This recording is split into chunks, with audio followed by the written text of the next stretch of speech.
Just really neat. Hey, do they ever really fix things? I have no idea what this is.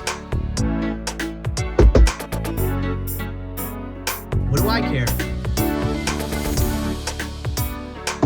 Let's go. I'm good at this. Hello everybody, Drew here. Tip of the Mint Flips, where every 100 subscribers there's a giveaway, so make sure you're subscribed so you have a chance to win. The first giveaway is still happening. You will have a chance when you're watching this video, if you watch it when it comes out, to go back to the video. I'll put a link in the description. Go back to that video, be subscribed, like or dislike the video, and leave any kind of comment on that video that I put a link in this description to have a chance to win. We don't have a ton of orders going out today, but that is okay because I got plans. It's nice out and I want to go do some things. First thing going out, kind of weird item. Let me see if I can find the other ones. These are like the normal Tupperware tumblers, which are pretty good money, those ones and the bigger ones. And then this one was in with those in a big lot of them I got. Sorry if you can hear the mower going around my house. If it's not distracting to you, it's definitely distracting to me. But yes, here it is. It's a vintage first years, which first off, I don't know if you'll be able to see this, but on the bottom there, let me turn around so I can check. On the bottom, where are we at? Where it says first years, or at least it's supposed to say first years, it says erst years. The F is just missing. But that was in with it, and I looked it up, and first off, I looked up erst years. I thought maybe it was just a weird name. No, just a manufacturer defect. And there was a couple sold, so I said, why not? I'll list it by itself. I put it up $5.99, free shipping, and it sold almost immediately. So I don't know, maybe there's something there. Maybe that's a little more rare. Maybe it's got some collector value. Maybe I just happened to strike while the iron was hot, that kind of thing. But $5.99 free shipping for that. Then next up, Buffalo Games engine something. It's a train puzzle. Engine 47. Right there. And that is a 2,000 piece puzzle. That's kind of heavy. That's new in box. Actually, when I picked this up, it made me angry because if you see here, there isn't like a plastic wrap. It's just, but this is glued. So it kind of looks like it's open. And there was two of them and someone ripped the other one open because they wanted to make sure it was new by ruining the box. Sometimes people are stupid. Like I try not to be negative, but sometimes people are stupid. Maybe not all the time, but who picks up something and goes, well, I don't know, maybe this is not really new. Let me destroy it just to find out. I don't understand. But $20.99 plus shipping. Still feeling a little stuffy today, but I feel amazing. If you can hear it, I apologize. Then next up, went back and forth for a little bit, but ended up taking an offer, settled on $16.99 plus shipping for, oh, where is it? Is it this one? Not that one. Oh, wow. What a stupid way to put these in. Is it this one? I hope so, because this would be in a perfect box. Wouldn't even have to pack it. I think that is it. Let me double check. Of course, I pulled out the one cassette that I don't recognize out of a lot of cassettes that I'm pretty sure is it. Okay, and I pull out the second one I don't really recognize. There we go. Yep, it's definitely, it's a lot of metal, 80s metal, 90s, early 90s metal, hairband era cassettes, $16.99 plus shipping. Then we have Encino Man, new on DVD. I think I might have sent out an offer, but this might have been full price. I don't really recall. Right there, Encino Man, I mean, one of the highlight movies of my childhood. Like, prime Pauly Shore era, which if you are much older than me or much younger than me, you might not even know who Pauly Shore is, but for a time period, he was the pinnacle. He was like the biggest thing in comedies. And then $8.49 free shipping, if I didn't say. And then next up, took an offer on this because I've made so much money on all of these I picked up last like October or something. Most of them are gone except for these. So I said, okay, whatever you offered is good enough for me. I paid $0.25 a piece anyways. Evesham Vale Royal Worcester teacup, coffee cup, whatever you want to call it. Been here long enough that they're full of sawdust. I'll have to make 2 trips. But these right here. I think I have 2 more left after this, but I'll have to double check on that because I might have, sometimes when I have breakable things, but I have extra, I won't list all of them as like a, just in case something happens in the garage. That way I kind of cover my own butt. But 4 of those, set of 4 of those, and I do see there's one more, so I don't know if I have a single listing or not. $10 plus shipping. And then I was waiting to film because I had an auction ending, and it's that set of vintage baby clothes that already I ran an auction on, and they sold. And the last time they sold for $10 plus shipping. Buyer didn't pay, had to open a case, blah, blah, blah, on and on and on. And now, you know, 2 weeks later, it sold for $9.50, but they paid immediately. So, you know, was it not optimal to have to sell it twice? Yes. Is it okay and, you know, worked out fine anyways? Most definitely yes. Now, where I put them is right here.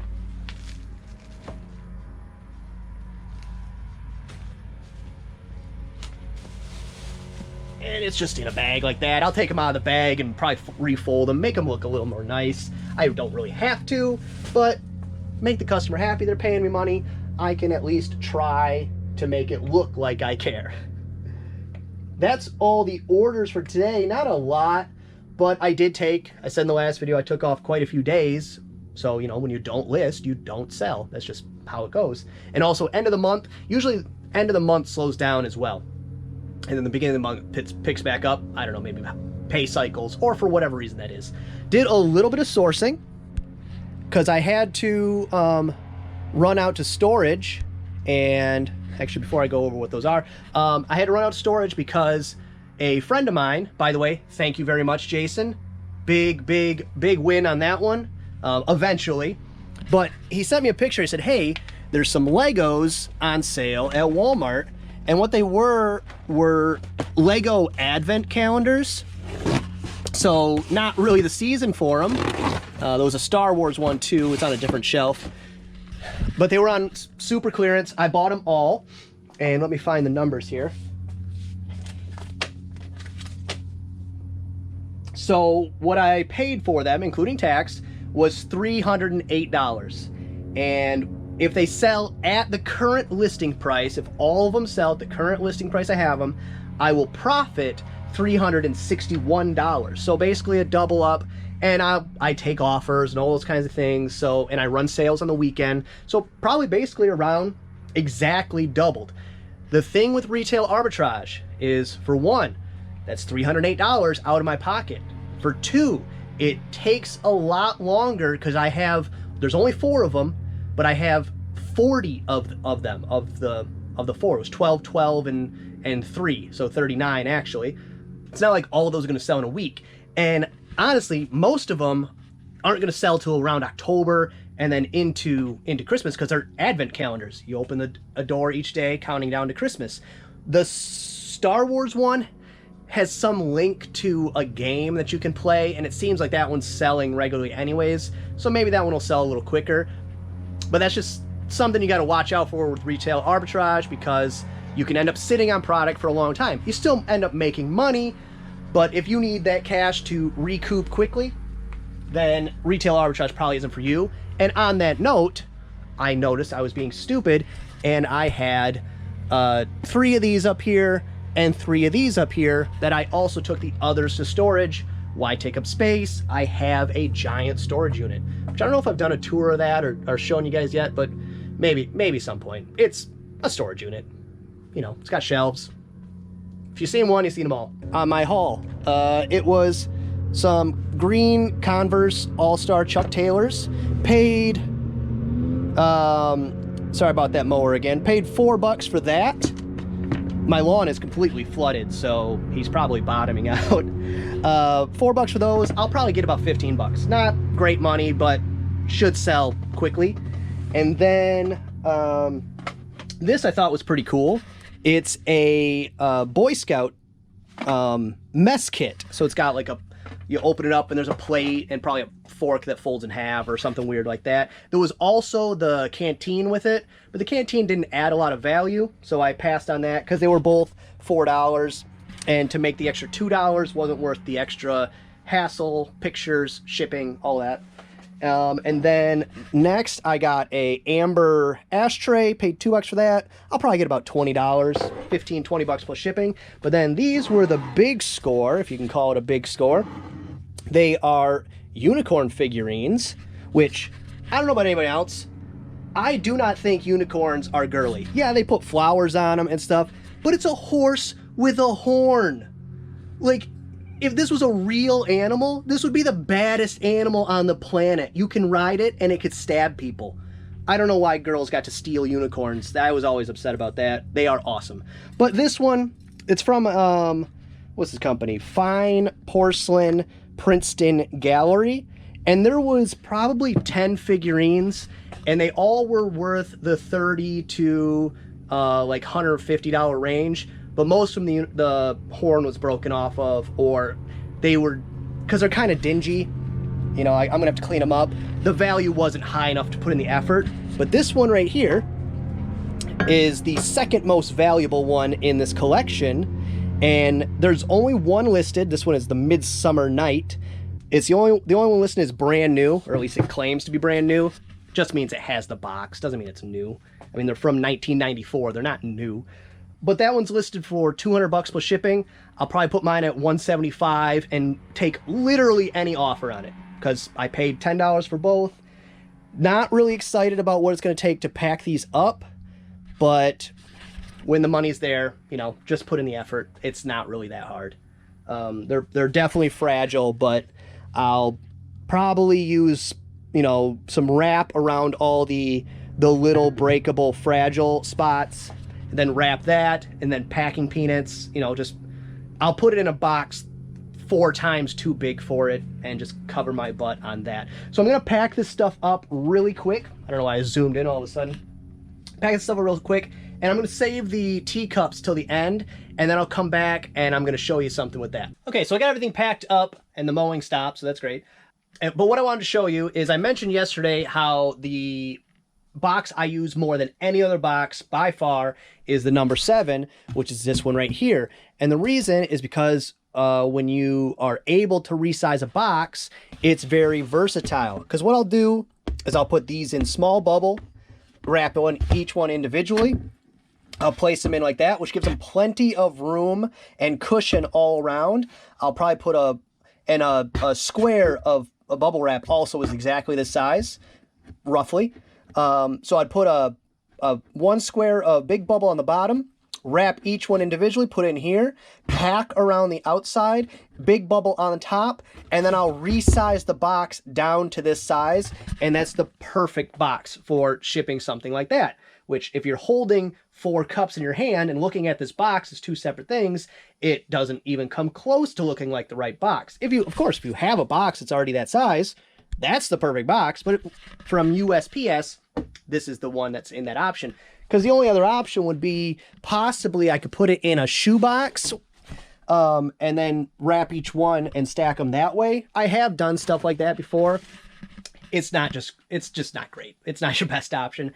But that brings me to my tip of the day. Tip of the day. There are 3 reasons to resize a box, okay? Number 1 is to save on shipping cost, because if it's, say your package weighs 2 pounds, 1 ounce, you resize that box, very minimal amount, you get it under 2 pounds, you save some money. Second reason to resize a box is to save on shipping materials, because I could probably just pack this completely full to the top with packing paper and still be roughly within the same amount of weight and not cost me too much more. But that's a colossal waste of packing paper, which does cost money. The third reason to ever resize a box is for stability. So say you have a box like this. I can learn how to close a box. Okay, you got a box like this. There is not a lot of strength in this area of a box. On the corners, there is a ton. That's how that works. On the sides, there's some, but in the middle, there's not a lot. So when you resize the box and you fold those tabs over, what you're doing is turning it from, so this is single ply cardboard right here. And then this is, so you got single, and then you add this one, you got double. Now, when you resize it and you end up having this flap over this flap and this flap over this flap, it goes to quadruple ply cardboard, which adds a lot of strength to that top. Of course, they flip the box over, all that stability is gone, but you know, what can you do about that? You can only do as much as you can do. But those are my three reasons to resize a box. Any other resizing beyond that is a waste of time. And that would be the only caveat to all of those. Is the dollars you're going to save worth the time it's going to take? And with one of these, always, because it takes seconds. It's very easy. But when you're resizing like a big box, like something like this, or if you're resizing in more than one direction, or if you're resizing not just down, because that's the easiest way to resize, because all you do is score around the edge, cut up each corner, and then it creates a new top and it folds down. Easiest way. But if you're trying to resize in the other direction, you're having to splice two boxes together or shove one over the top, all that kind of stuff, that takes a lot more time and effort. But that's gonna be all for this one. I hope you enjoyed it. If you did, give the video a thumbs up. If you didn't, go ahead and give it a thumbs down. Subscribe, share, and be good to each other.